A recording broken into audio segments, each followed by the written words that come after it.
What's up, y'all, and welcome back to my channel. And today, as you can see the title, I'm going to be talking about my breast reduction journey, story, how it all happened. I'm doing this video in hopes that it helps any woman or anybody that's thinking about getting a breast reduction, is in the middle of research, is unsure about what to expect, what comes with the breast reduction, all of that. Okay, so I'm here to answer your questions. Okay, so I'm going to be, if you see me looking down, I'm literally like looking at my notes because I want to make sure I'm giving you all the tea, okay, because we're not gatekeepers over here. So I had my breast reduced when I was 23 years old. Now your girl's 27, so that was about 4 years ago, almost 5 years ago, and it was the best decision I have ever made. Okay, because them things were huge. Okay, they were huge. Okay, to start on how I really, what even started my breast reduction, what even made me want to have a breast reduction.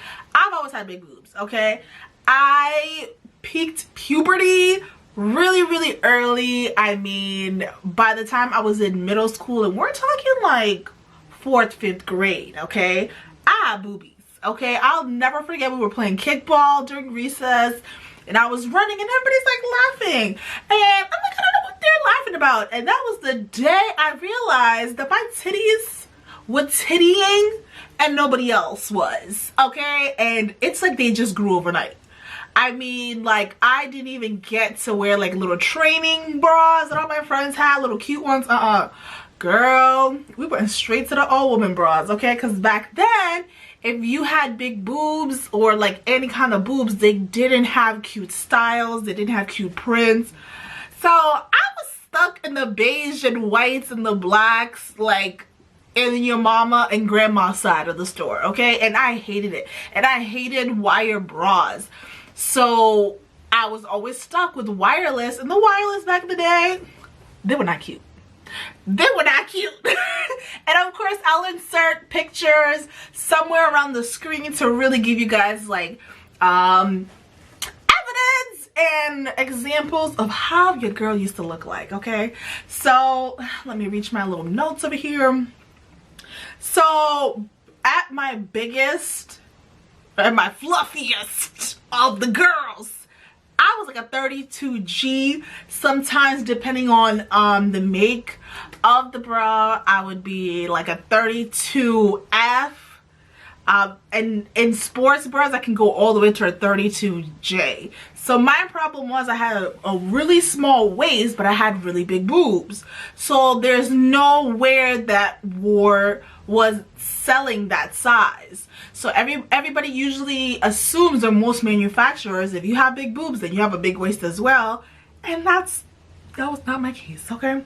So another thing I wanted to add is, when I was buying bras, there was only one website that I was really buying it from. It's called Bare Necessities. I'll put the link here. They were the only ones that had a diversified amount of bra sizes that could fit me, that were cute, because there is nowhere else that I could find my size.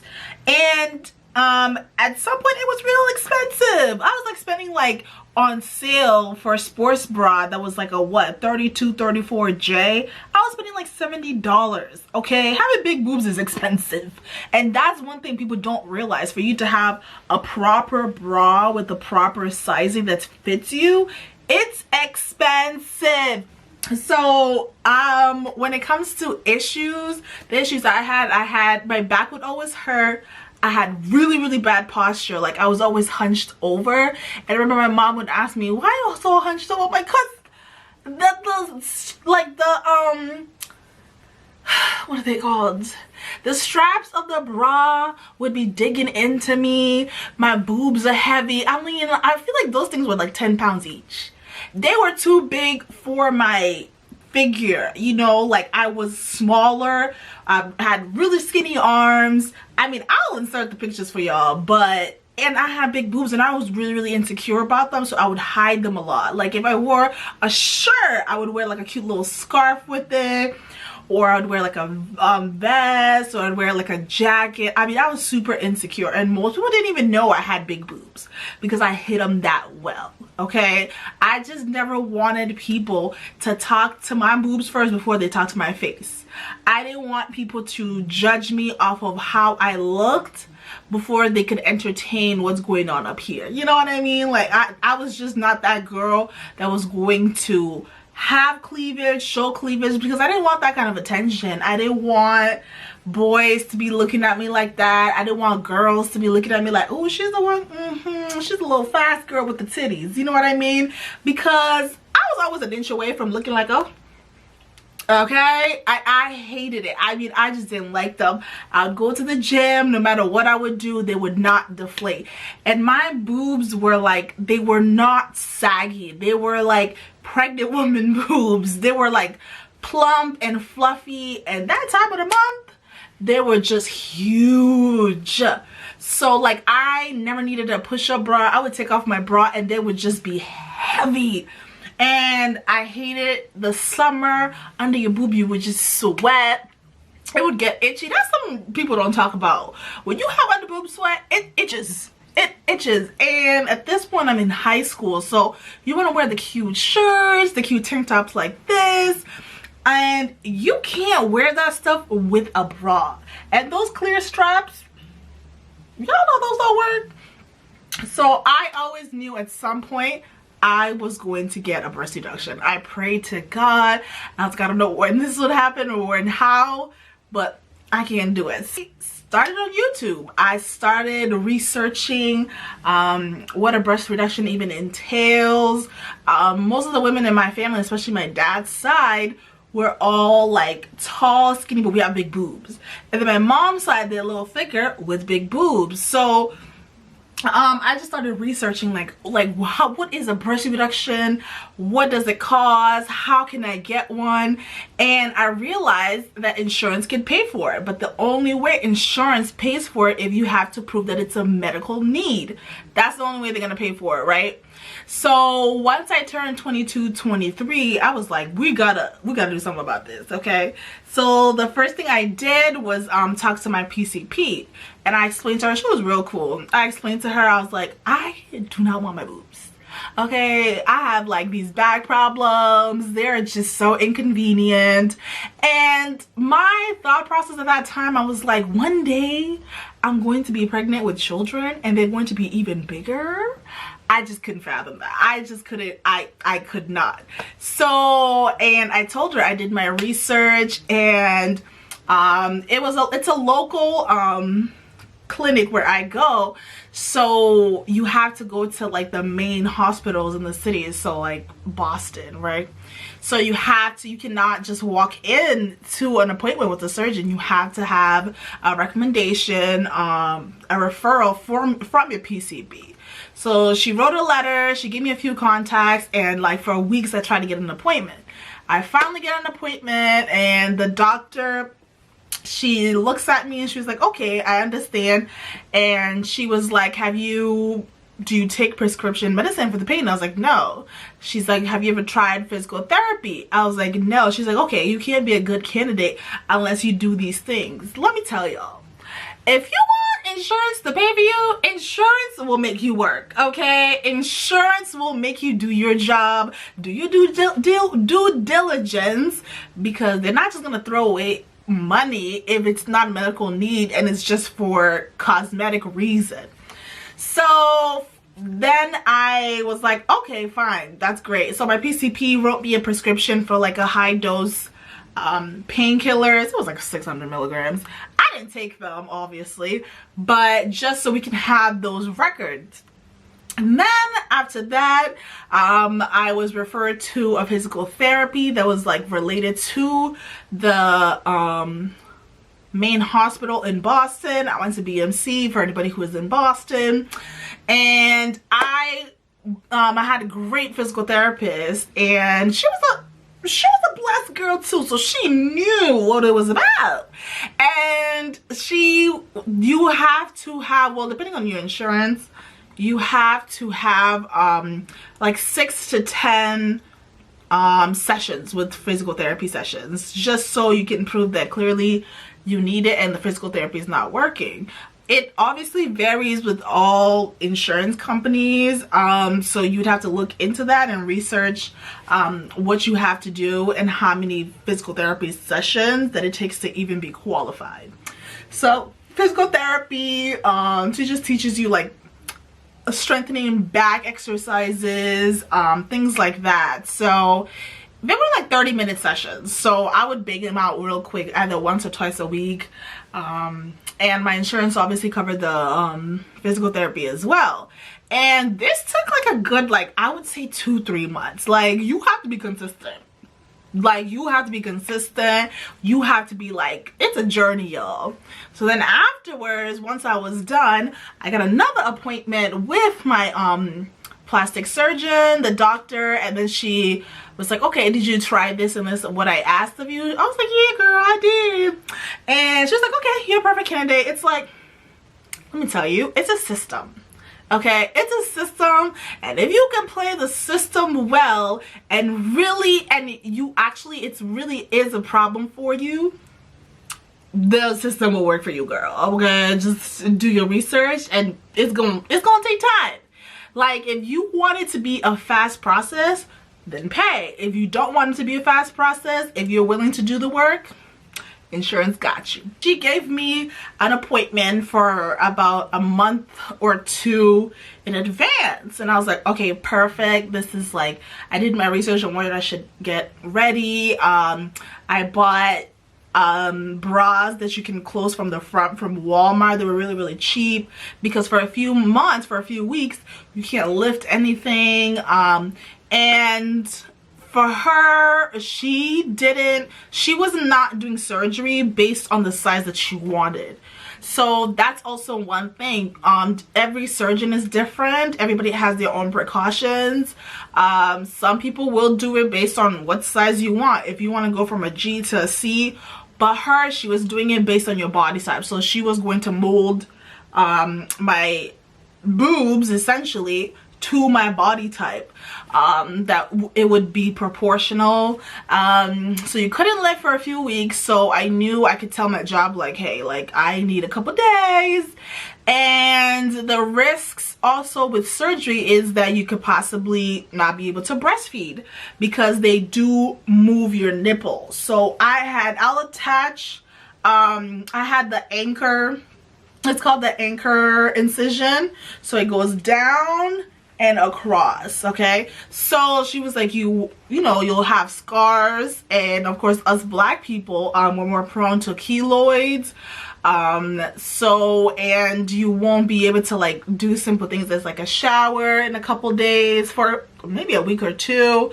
But the only good thing is that I was doing it so young that I could possibly heal quicker than I would maybe when I was older.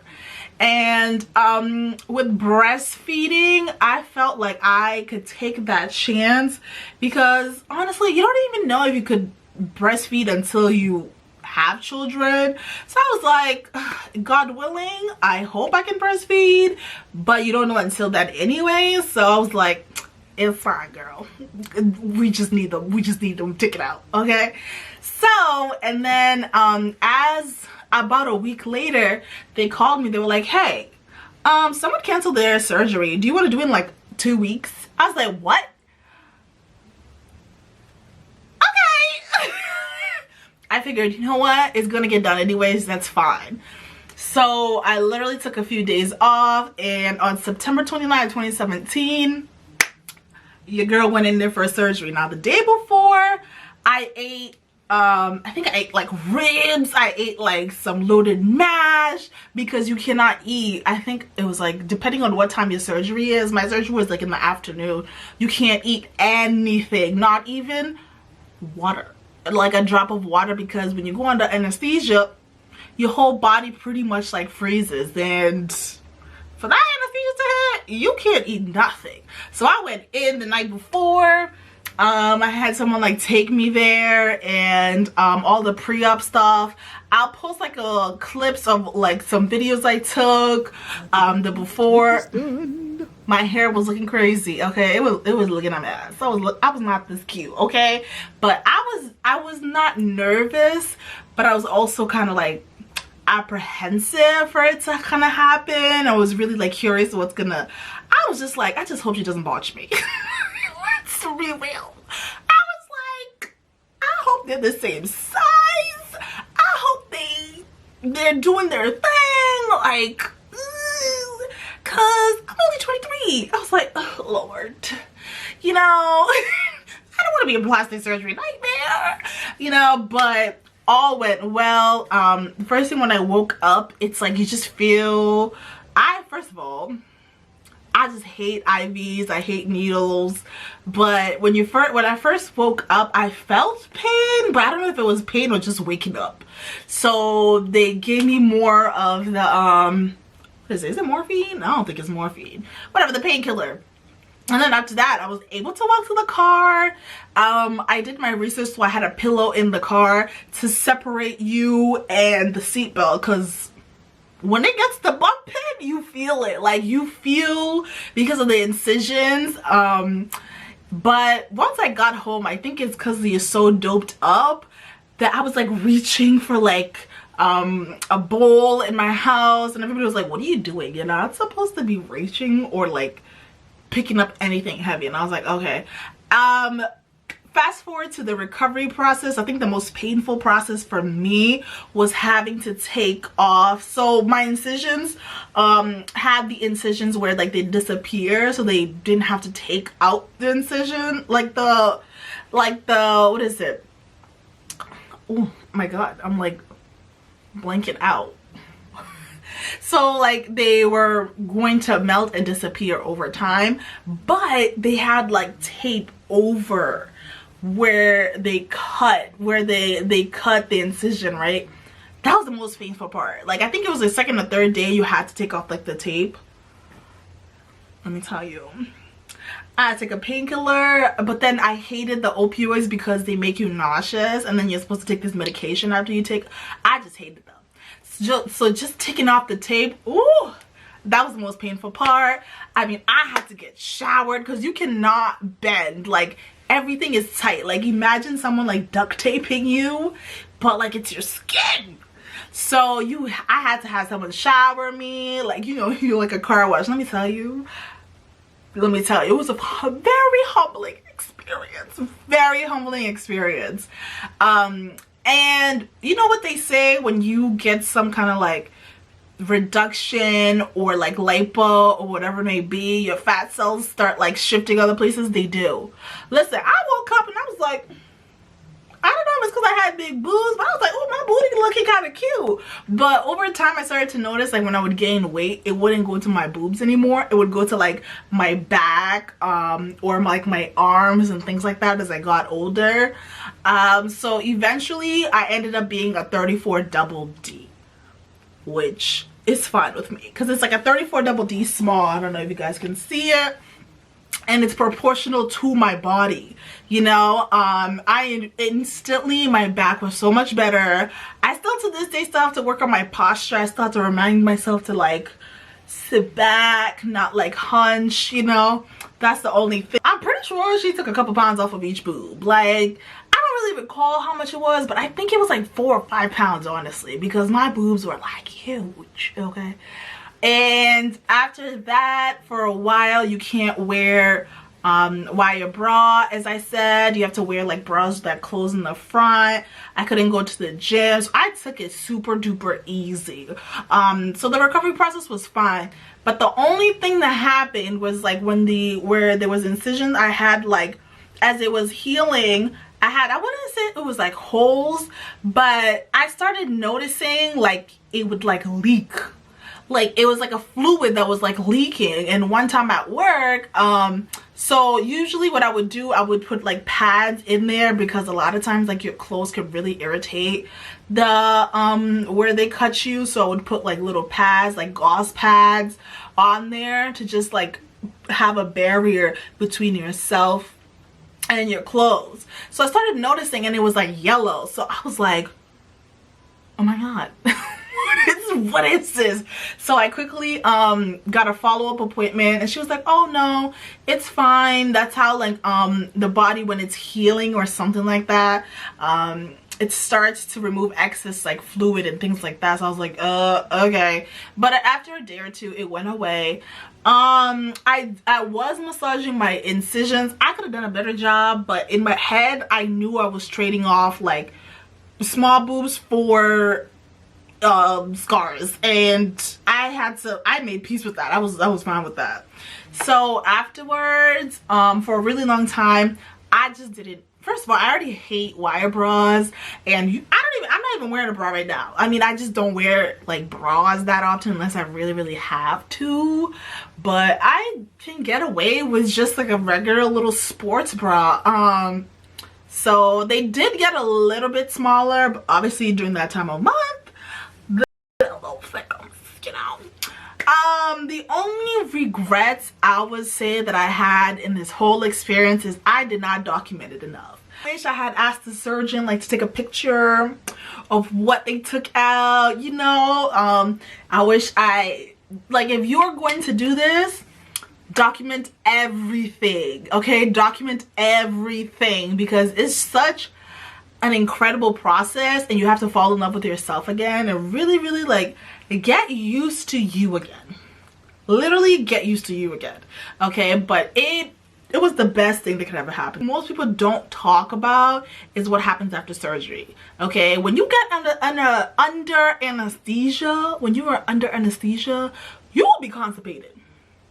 You will be so constipated. You're like eating and your belly is just getting bigger, and it's because of anesthesia. So what I did in preparations, and these are my recommendations if you are going to do this, these are my recommendation, okay? Make a juice. So I juice a lot, so I would make a juice that had like green apples and beets and things like that, like things that aid in your digestion, in a cleanse, okay? Make sure you have that. Make sure you have meal preps, gauze pads, because you will need a barrier between yourself and your clothing. Make sure I lived in pajamas for like that first week, okay? So get like the pajamas that you close in the front. Get one of those like I'll put a picture over here, those pillows that have a back, because you will not be able to sleep on your back for a while, okay? Because every time you sleep on your back, you feel like it's just tightening and it's just like painful. So what I would do, a lot of times I would probably sleep on the couch, but when I would sleep on my bed, I'd pretty much sleep upright for like a good 2-3 weeks, okay? Because it is just so tight, and you just like so you cannot sleep on your back, okay?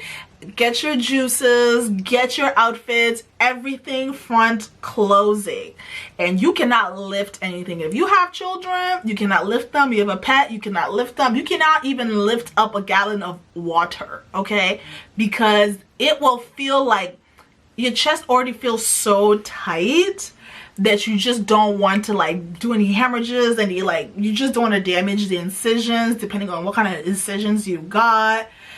So those are my tippity top. And also research your surgeon. Yes, even if my insurance was paying for it, I looked her up. I looked up her work. I looked up her reviews. I looked up if she had any like bad reviews, anything like that. The staff at BMC was amazing. Everybody was really personable. I didn't have a bad experience at all. I had a follow-up appointment, so they take a picture of you before your surgery and afterwards with nothing from the neck down. I guess it's for their files, for, you know, if you're going to look online to see the differences. And you also have to be okay with the scars. You will have scars. You might not be the girl that wears the crop top with the boobies showing, okay? And you have to be okay with that. It was the best decision that I ever made. Now when I go to the gym or I do activities, my boobs are not hitting my face. It's amazing. I just thank God, honestly. I just thank God that he really granted me that prayer, because I just can't imagine life with them jugs. Like, they were. And your body will also shift. That's what I also realized, is like now your body kind of like shifts, you know, like you don't look the same. Your stomach might go down a little more, like your figure will just change because you don't have those big jugs in front of you anymore. So I hope this video helps. Put it in the comments, any questions you guys have. I'll do my best to answer any questions. So I hope it was helpful. I hope if you are looking for your breast reduction journey, this really helps you. This encourages you to have faith, do your due diligence, and know that no matter what, whether you have them boobs or not, you are beautiful, you are worthy, and you deserve everything that's coming to you. See you next time.